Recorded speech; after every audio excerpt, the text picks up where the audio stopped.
to be here, and I'm completely impressed that this many people came on while there are lots of things exciting on television to watch right now. So you may have one eyeball on that, I don't know. But thank you so much for being here, and I'm really excited to talk about this work today. And I would love for you to use the chat feature if you have any questions.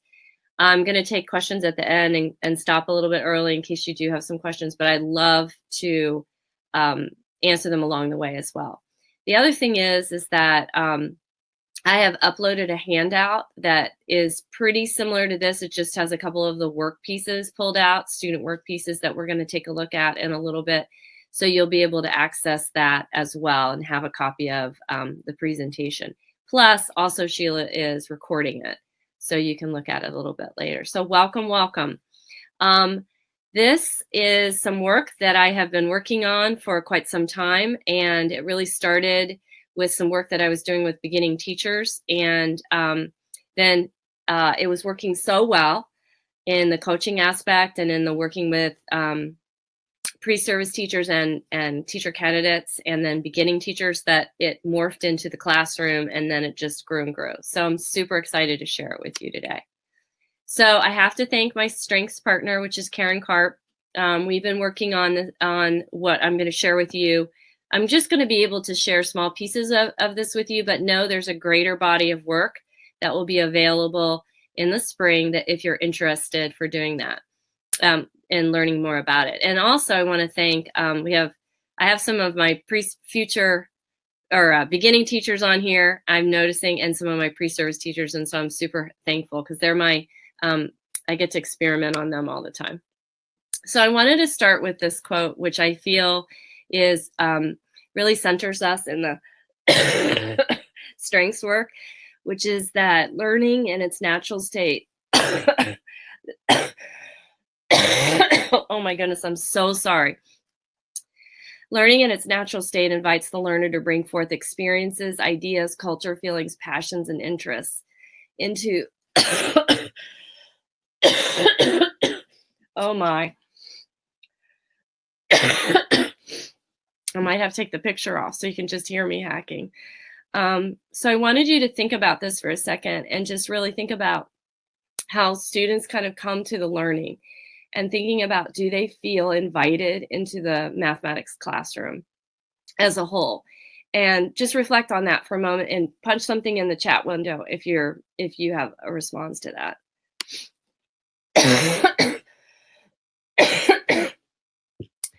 This quote is called "The words we speak become the house we live in."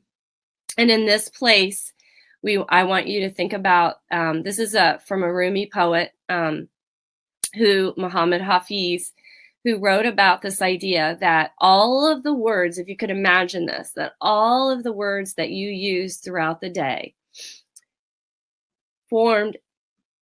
encased you and formed around you. And if you thought about the feelings and the energy that those words would emit, what kind of energy would they give? Would they be positive or negative?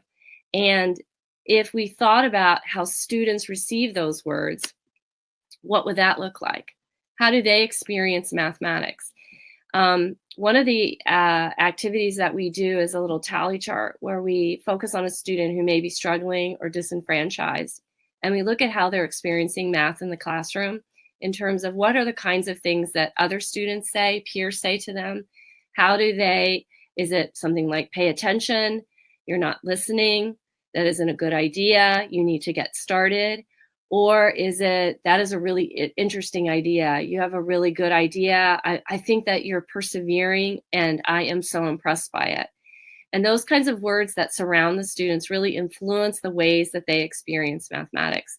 So when we do these tally charts and we look at them, we find we are absolutely amazed by the experience that those kinds of words and the energy that they might be emitting to our students. So this is something that I'm going to ask you to continue to think about.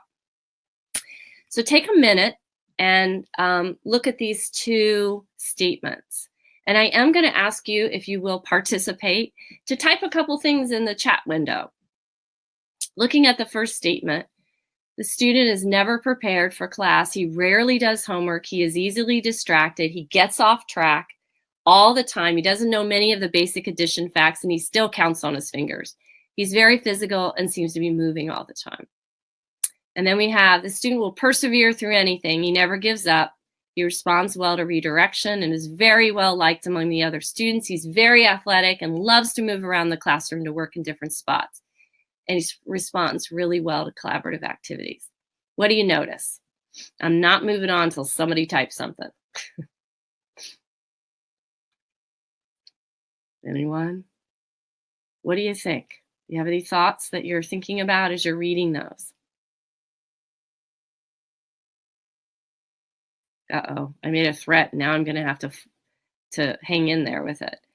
Well, if I asked you to think about them, my question is, do you think it's the same student, two different students, many different students, a collaboration about students?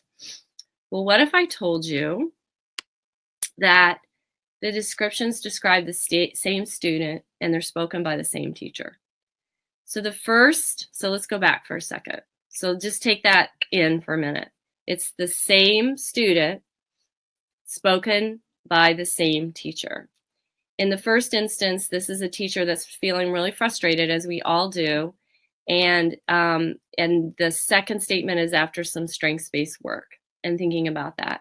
So what we're going to do today is I'm going to give you some what we call turnarounds to really think about the ways in which we're engaging and talking about the students that we're working with, but also not just that. And I have a feeling, and I saw this in some of the chat window, that many of you are coaches and working with others, or you might be a new teacher. And so we're going to be able to sort of think about the ways in which we can engage others to use this. So those are the very same students. Now, if you heard, just take a minute and think about this. If you heard the first statement and about a student, do you believe that you would respond differently to that student than if you heard the second one? Well, there's a lot of research to support that you would respond differently. We just can't help ourselves. You might brace yourself or something. Okay, so we're going to test it out. I'm really hoping for participation. I want you to think about what are the strengths of the student work that we see here. We have Angelia and Emma. And the task is 4 children want to share 14 cookies. How many will each child get? And I'm going to tell you that these are first graders, because I think that's an important piece. You can probably tell by the cookies at the bottom of the one. And you're going to also notice that Angelia has some, the student work isn't exactly correct. But in Emma's case, it is correct. So beyond what's correct, what would you say are the strengths of Angelia and Emma's work? Let's start with Angelia. Can I get anybody to try something out here? While we're waiting for someone to sort of type something in here, I want to talk a little bit about what happened during this task. So the students were given a lot of materials plus paper cookies that they could use. And the student, Angelia, had a wonderful idea. What she did is she took every cookie, 14 cookies, and then she cut them all in half. And then she decided to divide up the halves among the 4 people, and then she put them all back together. So while Emma's work is very nice and clean, and of course it's strong, Angelia's idea was absolutely spectacular.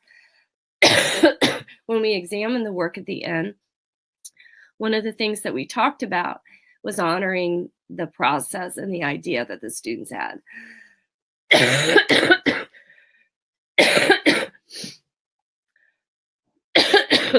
All right, so what if we captured that kind of feedback that the students received every day?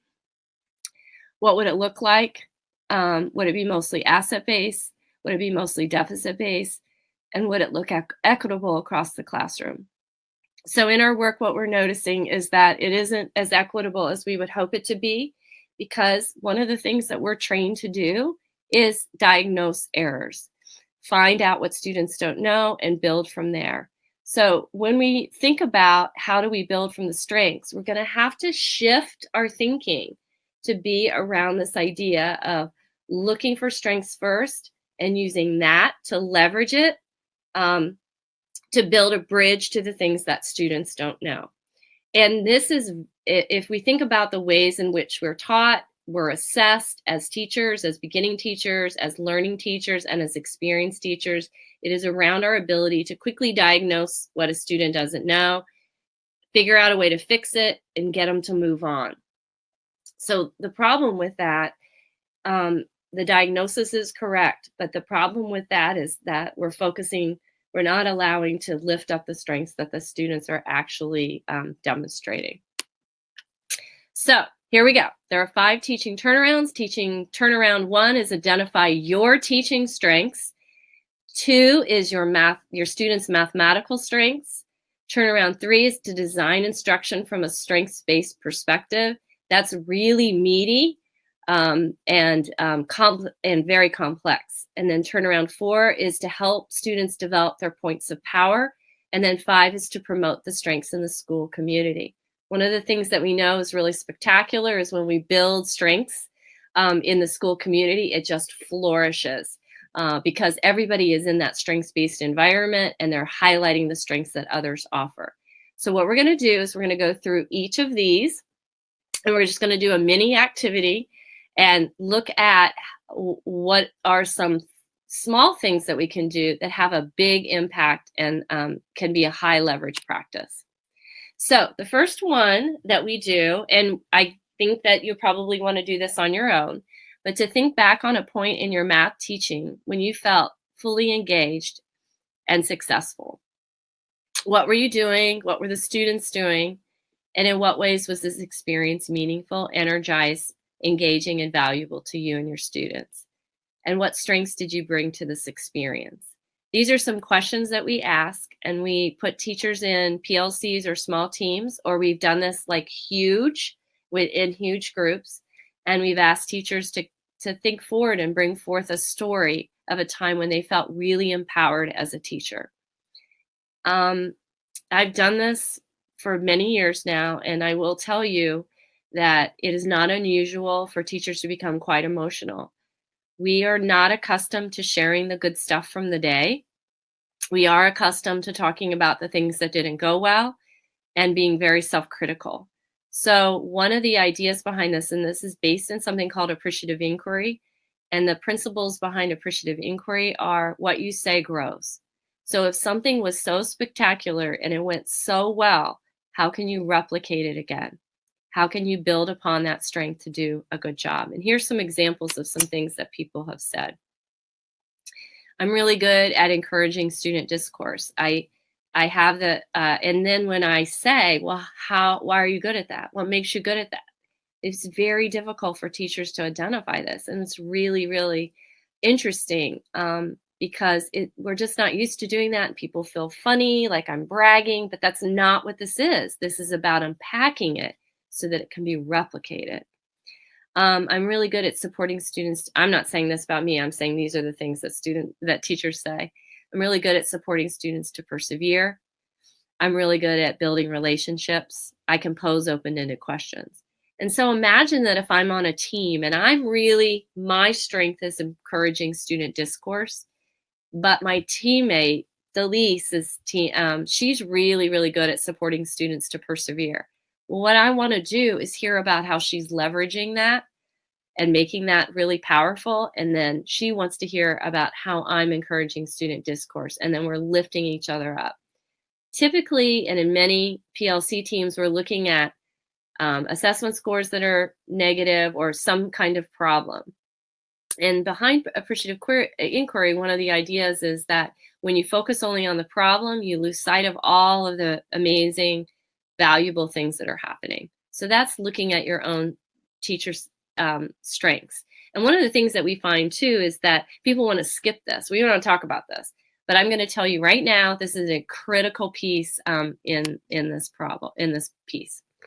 So I wanted to take a minute and look at the other thing that we want to do with our own teaching strengths is also look at statements that we make, underlying beliefs that we might have, and then kind of flipping it and thinking, what's the alternative belief? And I want to say that these beliefs are usually super positive. Super positively intended. So, in other words, we think so much about the worry that we have about the students. But sometimes when we dig a little bit deeper, there's an underlying belief that we need to kind of examine and unpack a little bit. And then we want to look at the alternative belief. So in this particular example, the statement is she's doing the best she can. But the underlying belief might be she can't learn more. And the alternative belief is that she can learn math. We just need to find an entry point into her learning. If I think that she can't learn more, then I'm not going to keep searching for ways to do that. And so sometimes we have to take a look at some of the statements that we make about some of the students that we're working with to kind of dig down and see what those underlying beliefs are. So here's another one. You just need to tell them how to do it because they can't think on their own. These are all real statements, by the way. So the underlying belief is I can't pose really open-ended questions. Really rich tasks are probably not a good idea because they probably can't do it. So I'm just going to tell them what to do and get them going on it. But the alternative belief is my students are really capable of doing that and thinking about it differently and exposing them to that. So it's your turn. Even though he's motivated to learn, he's unable to retain the concepts. So just think for a moment, what might be the underlying belief here? And then what might be the alternative belief? I don't think there's a right answer. I have an idea for you, but there isn't a right or wrong answer around here. So just take a moment and think about it. What would you say? He's motivated to learn, but he's unable to retain the concepts. And how might that impact the way in which I'm teaching that particular student? So think about it for a minute.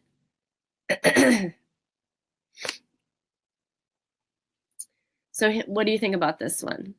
Students who learn, the underlying belief is students who struggle with retention can't learn math, and the alternate belief is I notice that he retains more when he's able to work with his peers. So the idea is digging down to find out what another way or a different way to think about it. So one of the things that we do is we take in a PLC in a small group is we talk about a student and we say who's really struggling. And then we get it out there. What are the things that we're thinking about the student? And then we unpack it a little bit. What is the underlying belief when we make these statements? And what can we replace it with an alternate belief? And it's really emotional and hard work, but super, super powerful. Here's another one real quick. She lacks the background knowledge to grasp this information. And the underlying belief here is how much students can learn depends on the background knowledge they hold. And this one is a little scary because the idea is that if I think they don't have the background knowledge, then what will I do? How will I respond differently to the student? Will I lower the level of the cognitive rigor? Will I teach in a different way? And so what if I looked at what the student does know? And that's where we're headed next. Students do know things, and we want to be able to leverage those exciting things. This is an example of an action plan that we could use to address our beliefs. So we could think about, and we do these, and I have a couple examples of teachers doing this. Super, super powerful. And this really helps me and other teachers really think about the kinds of ways that they're communicating and perhaps the messages that they're giving students unintentionally. All of this is unintentional, but it's super powerful to be able to think about that. So let's take a little minute and think about what if we asked our students these questions. What do teachers do? And you can just look at some of these questions to get to know your likes and dislikes, to show that you care about your math learning, to make you excited to learn math. How do you think your students would respond? What would they say? We hope they would say like amazing things, right? So I have a couple examples in here from a couple different classrooms. This has been really exciting, and we've had a fair number of teachers try this out with the students. It's very, very powerful, and this is the other idea behind understanding what value you bring to the classroom. which I think is so important for us to know. So here's Kelsey's 4th grade Learning Center class.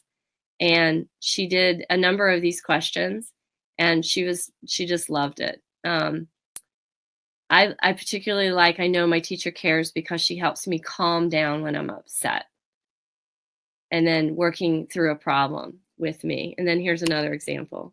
This one was a big brainstorming one where students got to walk up to a large whiteboard in Katie Madigan's 6th grade class and write their ideas up there. You'll notice that these also are very personal. Makes math class fun and entertaining, makes math interesting, and not a lot of reviews. So I encourage you to ask some of these questions and get a real interesting view on how students are perceiving your interest in their learning of mathematics. So we're going to move to turnaround 2, your students' mathematical strengths. And I'm going to show you, I'm not going to do all of these because we don't have time, but I'm going to show you some examples around thinking about how students might demonstrate strengths and conceptual understanding. And these are the areas from the National Research Council. And what I wanted to do was, when we first started to do this work, was just really strength spotting in these areas. So what would it look like for students to be able to show strength and conceptual understanding? And I want to kind of help you think about this a little bit differently beyond a student shows strengths in mathematics because they know a lot of math.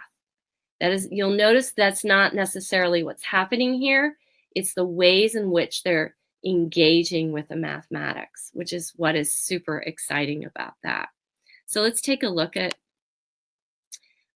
what we're going to do is do a little strength spotting. If you look back here and you think about conceptual understanding and a student seeking conceptual understanding, and immediately you can think about that kid who's really good at math, at proceduralizing mathematics, and can just whip out any algorithm, but may not necessarily show strong conceptual understanding. So they may have procedural fluency, but not conceptual understanding.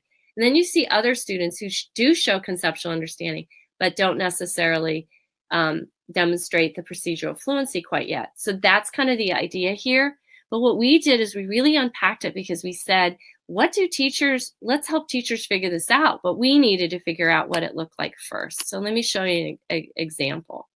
Oh, let's focus on this real quick. Content strengths are not just academic strengths. They encompass all the content that students know and the dispositions they hold. So, super important, my strengths in mathematics cannot be compared to someone else's strengths in mathematics because I hold them. Someone will always know a lot more math than me. There's no question. So the idea is that I hold them myself, not in comparison to someone else. So if we think about it from that viewpoint, it makes it super powerful. Okay, so we have heard this before we get into the next piece. How do you see students' strengths in math content when they have misconceptions? So we're going to ask you to reframe the question to say, what does the student know? And what the student does know is the evidence of the strength, okay? So it might be just a tiny nugget of a bit, but that's what they do know, and that's the evidence of the strength. So it's really reframing the way that we look at particular students. So let's take a look at an example. So I wanted to kind of revisit what it means to, so it's conceptual understanding, and what the definition is, the comprehension of math concepts, operations, and relationships. And I know there's a lot of words on here, and you can take a look at it later when you get the handout. But the main idea behind this is that these students often say, this doesn't make sense, or I want it to make sense, or they say, this is like something I did before, or didn't we do this before, or can I use the base 10 blocks to do that, or this reminds me of something I did over the weekend. So sometimes we look at those students as students that are distracted or not really connecting to, because they're not doing exactly what we're thinking they should do, when actually what they're doing is seeking conceptual understanding. And we, Karen and I, call them CU seekers. And what we noticed when we were looking for this is that these students often, the lesson's rolling, and they're often making some kind of random connection, which is quite interesting. And what they're doing is they're trying to make it all make sense for them. And it's clear it's not making sense, and they are seeking that. And so we look at those students as strong their strength in conceptual understanding. So let's take a look at a little example here. I think this is a perfect example of it. So this is Sergi's basketball team, and they're traveling to the next town for a tournament. There's 13 kids on the team. If each car can hold 3 kids, how many cars are needed for the team to get to the tournament? And what do you see? 4 cars, remainder 1. So the idea is, of course, interpreting remainders. And 3 kids in each car, and Sammy goes in the trunk. And I don't know if you can notice it, but there's a little trunk up there and the drawing up there. Now, why is this conceptual understanding? It's conceptual understanding because the student is seeking to make sense of a problem. They don't really know what to do with the remainder. They have the mathematics correct, but they're really thinking about, well, we're not going to get a whole new car, so we're going to put them in the trunk. So this is the kind of fun way that we think about the ways in which students are trying to make sense of the mathematics that they're doing. And we find them equally everywhere, which is really exciting. The students get less open about seeking conceptual understanding as they move through the grades. We will say that, although internally when we do interviews with them, they're still seeking conceptual understanding, but they get less open with it because they don't feel as comfortable sharing that sometimes. Okay, here's another one, building procedural fluency from conceptual understanding. And this is what's an example of this might be, which strategy is easiest for you to use and why. And a student who's exhibiting this says, I don't feel rushed. I'm expected to explain my strategy, and I know why I'm using a particular strategy. And so let's look at an example of this. Here we have, and I don't know if you can see, but this is a little sorting activity. And we do this a lot where we give students word problems, but we ask them not to solve them at all. We do not want them solved. What we want them to do is do some noticing about the structure of the problems. Why would they put particular problems together? This also invites wonderful discourse, and it takes the pressure off the solution process and the focus on what is happening in the problem. Now, in this particular piece, this student said these problems go together because they both don't give you the number they started with and then ask you how many they started with. So these are start unknown problems, and so it's super powerful how the student was able to put these 2 problems together and notice the structure of the problem. So that's more evidence of procedural fluency, starting to be able to put that together. So next, we're going to think about, in this particular turnaround, how do we build strengths? So we not only are thinking about identifying the strengths, but we want to nurture and build those strengths. So here are a couple examples of that. I'm just taking one topic. And one of the things that we look at is we want to build their strengths in all areas, not only the content, but in all of the dispositions and processes. So here's some tips for helping students build strengths in problem solving. And these are probably very familiar to all of you. But we really think that we also focus on this with the students and say, this is what we're building in you. So we're very explicit about the conversations that we're having with students. So let me show you. Here is an activity that we ask students to do. It's a little bit similar to the sorting problem, but in this example, we're asking the students to just identify whether or not it's a problem. And this has been really exciting work. I have been doing a version of this task since I was a second-year teacher. What I was attempting to do was build perseverance and identifying a problem so that I was set to, when I know that I'm going to solve a problem, I'm really engaged in that problem, and I know it's going to take me some time to solve it. So the students are, again, not allowed to solve, but they identify which ones they think are problems for them using the criteria, I'm going to have to persevere. And then also thinking about how long do I think this is going to take me to solve. And the mathematics has to be appropriate for them. So we don't give 34 times 12 to a first grader. They absolutely love this and really like to engage in the problem and, of course, beg to solve the problems. So these are just some tips about thinking about ways to not only spot the strengths, but also build the strengths. The next turnaround, which is number 3, is designing instruction from a strengths-based perspective. So this is very meaty, and we could actually spend hours on any one of these. But I'm going to give you some brief examples of what we might be able to do that. And what we're doing is we're thinking about how we're designing our classroom, our lessons, our classroom environment, and thinking about these 3 pieces. What are we doing about grouping?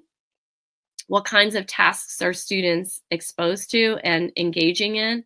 And then very, very strategically looking at what's the kind of feedback, who's getting feedback, what kind of feedback are they getting, and really examining those pieces in terms of the strengths. So I'm actually planning with strengths in mind. And let me share with you what I mean by that.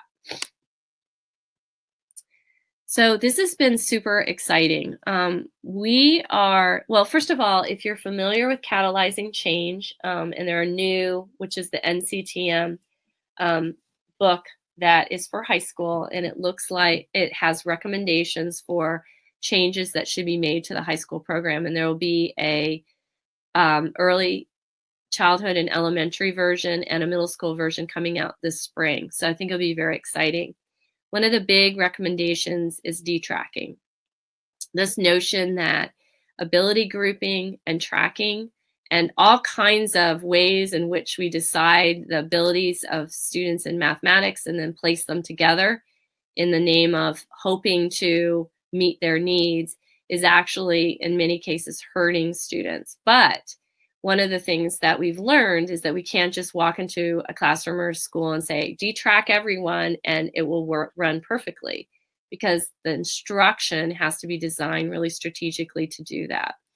So we've developed a lot of different ways to group the students, but I thought this one would be a really nice one to share with you tonight. And it's called Mixed Strength Strong Groups, and it's a little hard to say. But in this idea, students are placed, and you can see there's 6 groups. Students are going to cooperatively work on a task, and they're heterogeneously mixed, so they have mixed ability, but they are mixed and told they're mixed by their strengths. So they are coming together to work together, knowing that each person has a strength to contribute to it. And this conversation is around what are you bringing to the group and how did you use your strengths? So it's not this kind of behind the scenes thing where teachers are deciding what to do. They're actually being really explicit with students. Like you can bring a group together. You really do a nice job getting everyone to participate, and that's really your strength. The mathematics is your strength, but that's something that you want you to be able to contribute to this group. So we launch a task. In this case, it's a place value task, a problem. Students go off and work. They share. We do, we could do Peg Smith's 5 practices where we're really looking at anticipating how students are going to solve it. But we're really focusing on mixed ability grouping, because what we want from students is to be able to make contributions and lift each other up for their strengths. So that's a really big focus on this mixed strength strong groups. I was in a school yesterday, and we were designing a lesson that we're going to co-teach when the next time I go back. And we took the students, and it was absolutely the most lovely conversation around talking about the strengths that the students exhibited in the classroom and how we were going to place them based on that. And there wasn't one deficit-based comment made, and it was just a really empowering conversation.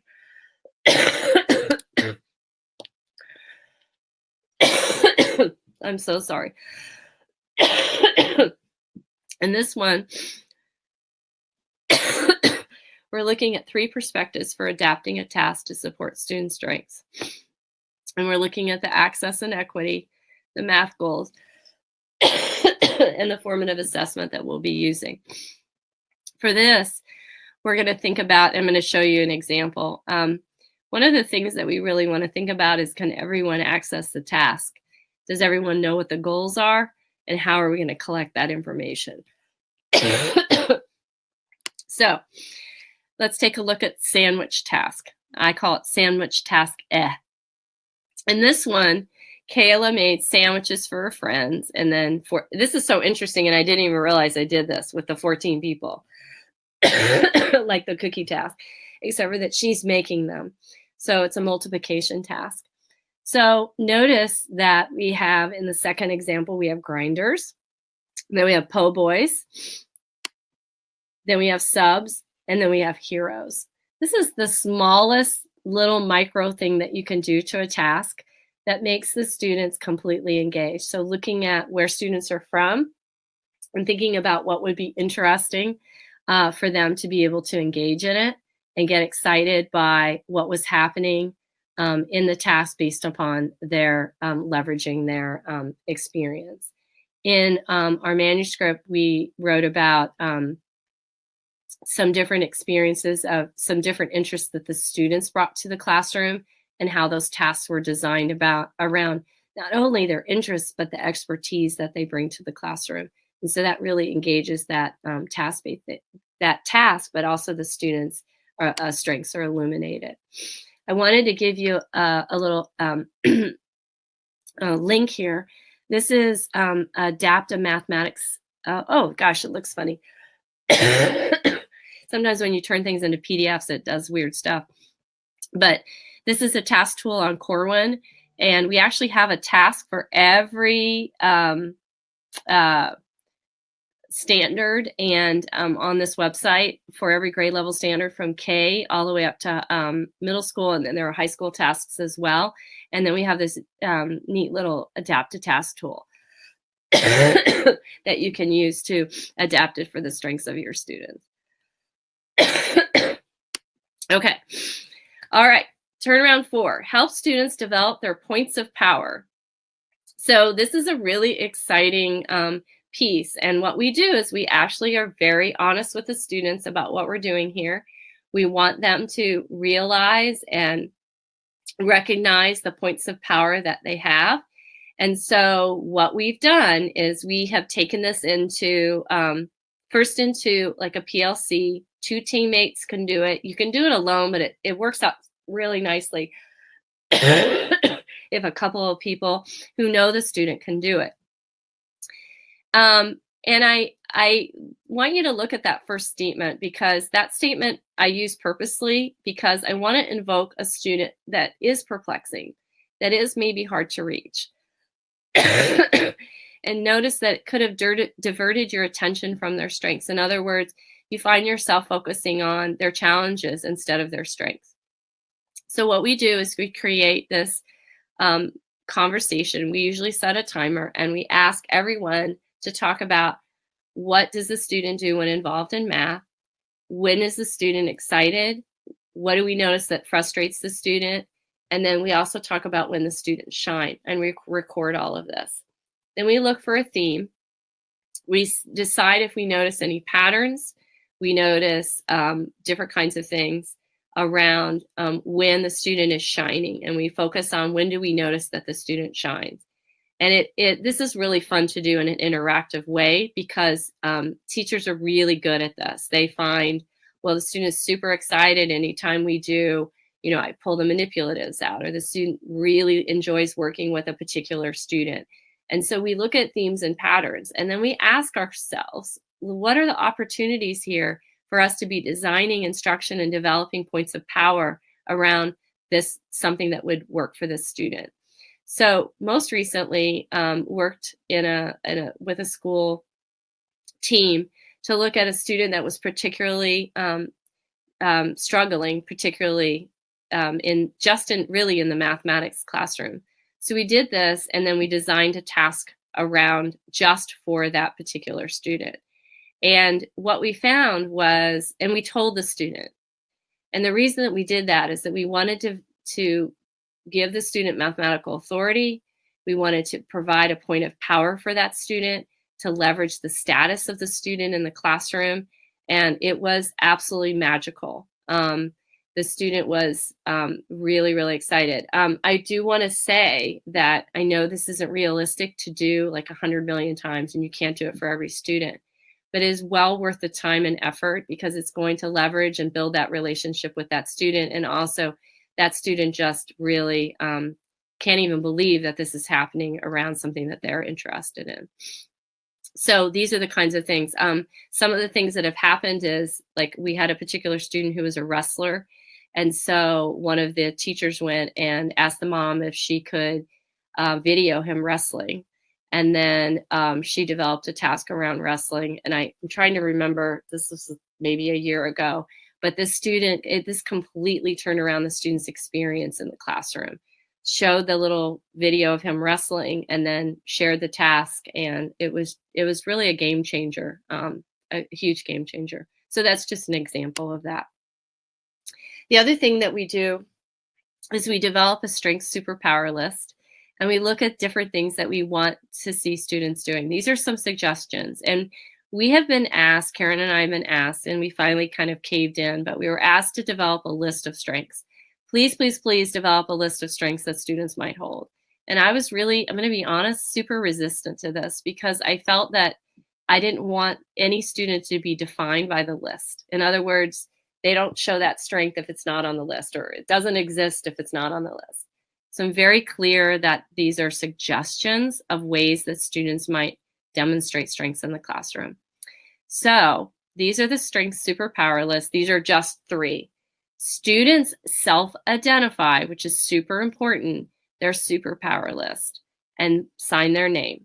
So we kind of talk about what each of them means, and then students self-identify, sign their name, and then other students can go to those students and ask, I need help persevering. I need someone to encourage me. So I'm going to go over to Julio and ask Julio to encourage me. So students who have signed that know that that is their job, their power, their superpower, that they're going to support another student. So super exciting. And we find that the students not only love this, but also use the superpower list. So this is something you can use these ideas, or you can use pretty much any idea that you want. But we decided to use some of the dispositions that we wanted students to be able to share, and then also understand how other students were doing it. You know, a lot of times we're told to model all of these things for our students, like, what does it look like when we persevere? And what does it look like when I'm constructing models? I'm going to model that for my students. But when I do it, I'm giving away, I'm taking the power from the students. So if I can go to the students to illuminate the strength, then they get to shine, show the power, and also feel super powerful about it. The other thing that we've been focusing a whole lot on is really helping students see themselves. We're looking at things like funds of knowledge and what students come in, and do students feel that they have role models in the community? Do our students of color or our ELL students feel that there are that they have mathematical or scientific role models?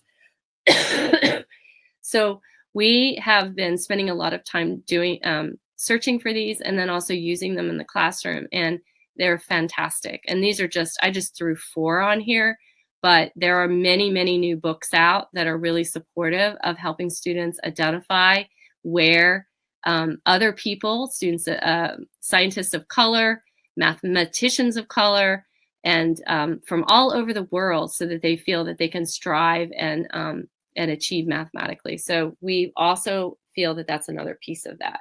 I don't know, I didn't make a picture of this or put this in the slide because I was afraid that it would look super strange. And so I'm going to try to show this in the window. But this is called My Head is Full of Math. And so this is a student's picture.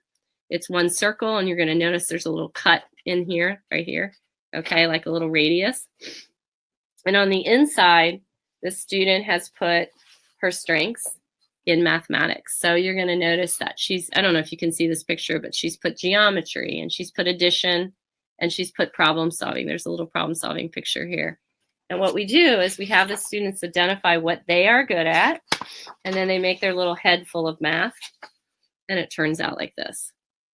So this has been super fun. I did this, if any of my pre-service teachers are on here, they know that they do this as well. and we have them share their strengths, and then they can also add to it and build to it. So we're really focusing on building that points of power, that strong, powerful piece of that. And then we're going to look at, oh my goodness, I didn't see all these wonderful things in the chat window. It wasn't moving. Oh, you guys have been talking. Beautiful. I see Angeli is very neat and organized. Oh, I missed it. I'm so sorry. If there's, I'll be looking through this for some questions.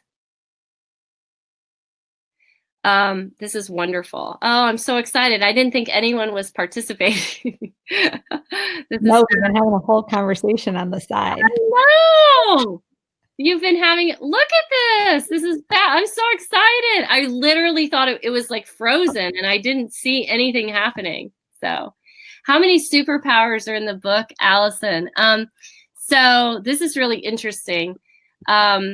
We have examples of superpowers because what we want you to do is really not be defined by all the superpowers. So you can just go crazy with that. So that's really exciting. Oh, I feel so excited. I really thought no one was answering. Are there any other questions that I've seen? I think that last one about the superpowers, that's the only one I saw, and that one just popped up. But you have been having a wonderful conversation over here. Okay, fantastic. Okay, the last one is promoting strengths in the school community. And these are two areas. One is in the professional learning community and in the families. And I wanted to share, I started this presentation by talking about the appreciative inquiry. And we actually have some protocols in there that you can use.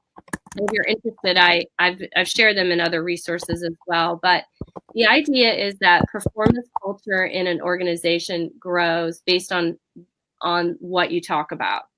So, okay, everyone imagine this. You come in and you're in you're meeting with everyone and it was just a really stressful minute, stressful class, and you come in and what happens? Everybody just starts talking about all the awful thing that happens. And then now you're supposed to work and do something constructive and positive. And you just watch the air in the room just fly out of the room.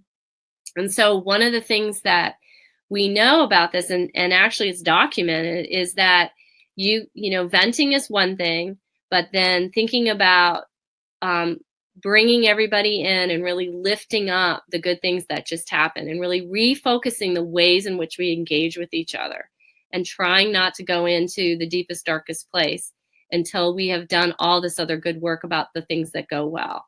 We are just not wired that way in teaching, I think, but it completely can turn around and it makes us 1,000,000 times more productive.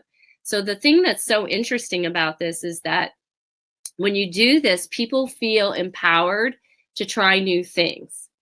And when you talk about all the things that don't work, people don't feel empowered to try new things because they feel like, well, that didn't work and that didn't work and that didn't work, so this probably won't work either. So the idea is to build a professional learning community that talks about what's working well and then also says what's not working well and how can I make what's working well work there. So I'll give you a quick example.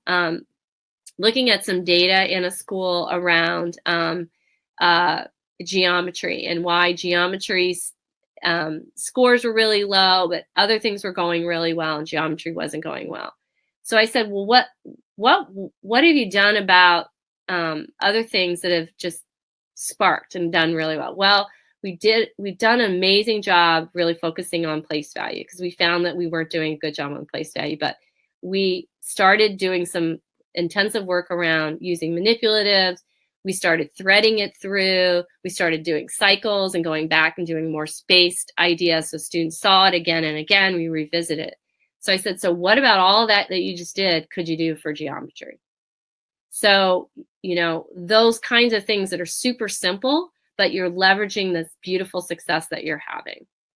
And then we also have an example of, you may be familiar with Karen Karp's whole school agreement, which is this whole idea around getting the whole school on board with how they're going to talk about academic vocabulary, what they're going to do about problem solving, how they're going to be thinking about the standards for mathematical practice, all kinds of things. So the school comes together and really makes this concerted effort to really think about the ways in which they're going to maybe structure the mathematics classroom, or they're always going to be doing number talks, or whatever it's going to be, but the school decides together.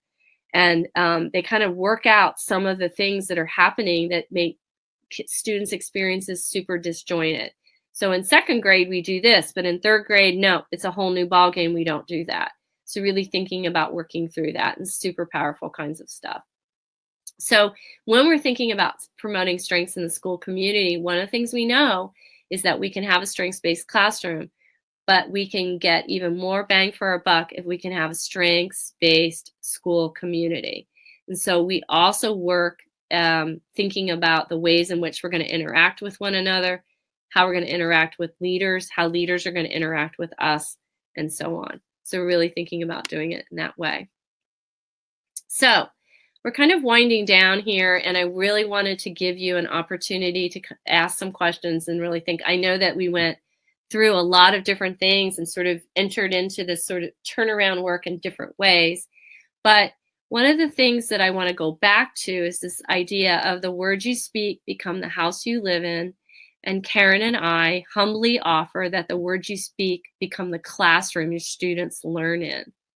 So we think about, what kind of classroom do you want to teach in?